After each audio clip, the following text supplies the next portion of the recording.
July. Oh. Hello, and welcome to my July book corner.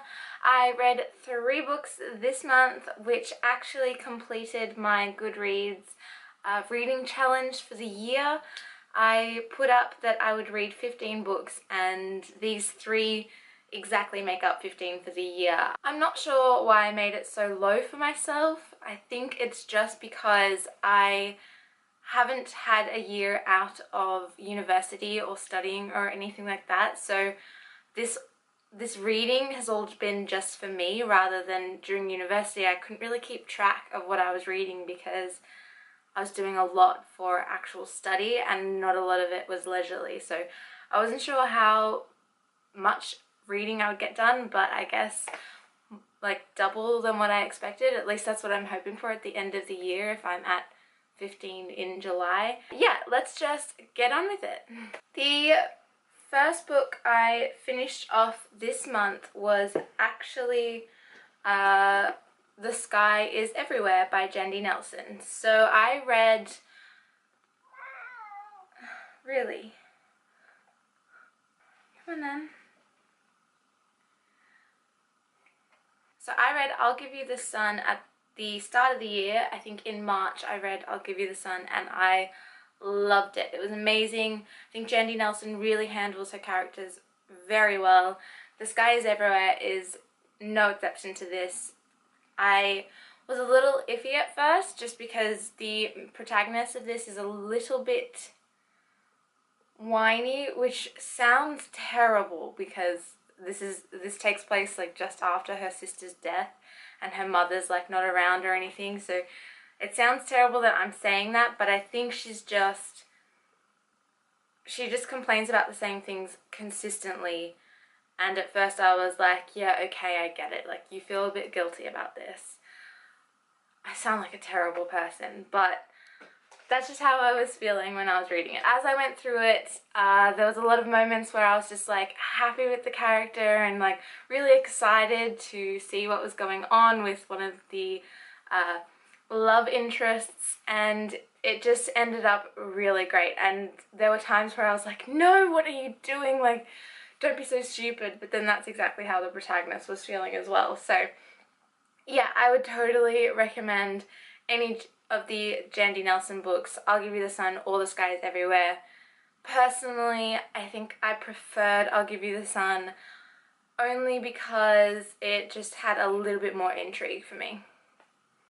The second book that I totaled off this month was Breaking Dawn. So you don't have to hear about Twilight anymore. It's all done. I read this mammoth one.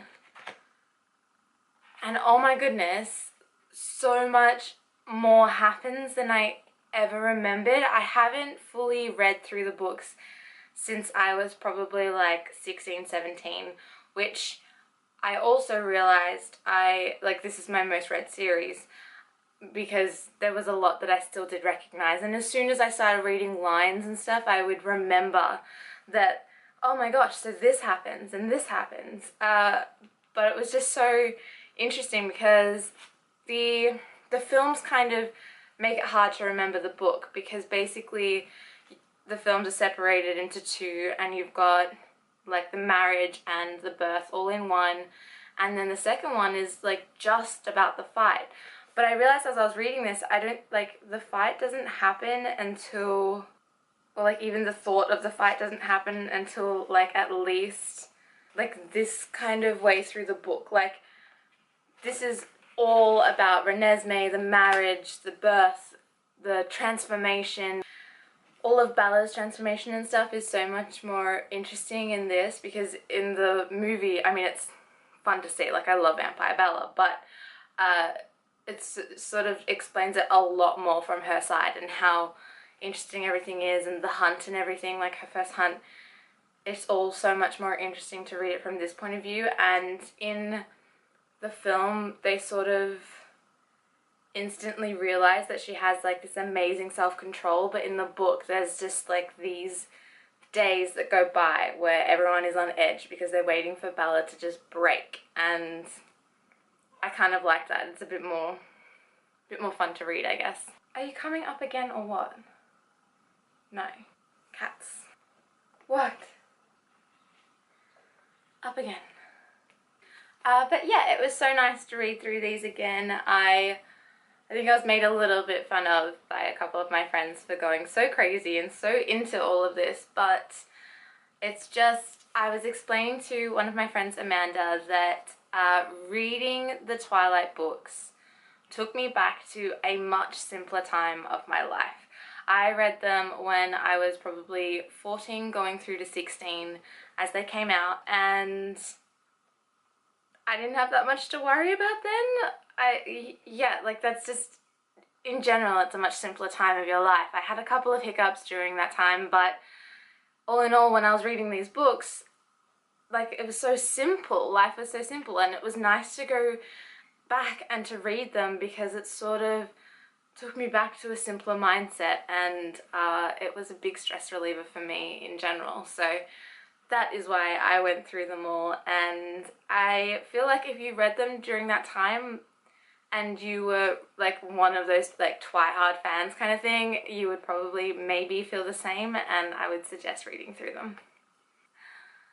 The third book that I finished off this month, I raced through. It was Nerve by Jeanne Ryan. This is coming out soon.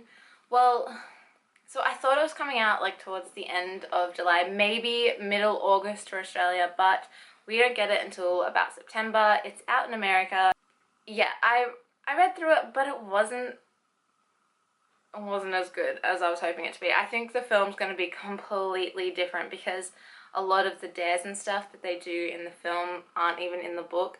My biggest problem with Nerve was that the protagonist and her love interest, it all happens like so ridiculously fast. Like they meet and then suddenly they're in love, basically. Like not even in love, they're just instantly like they've been together in a relationship for months. That's like how it reads, and it was just so unbelievable that I was consistently waiting for Ian, the love interest, to like turn on her, to turn on V.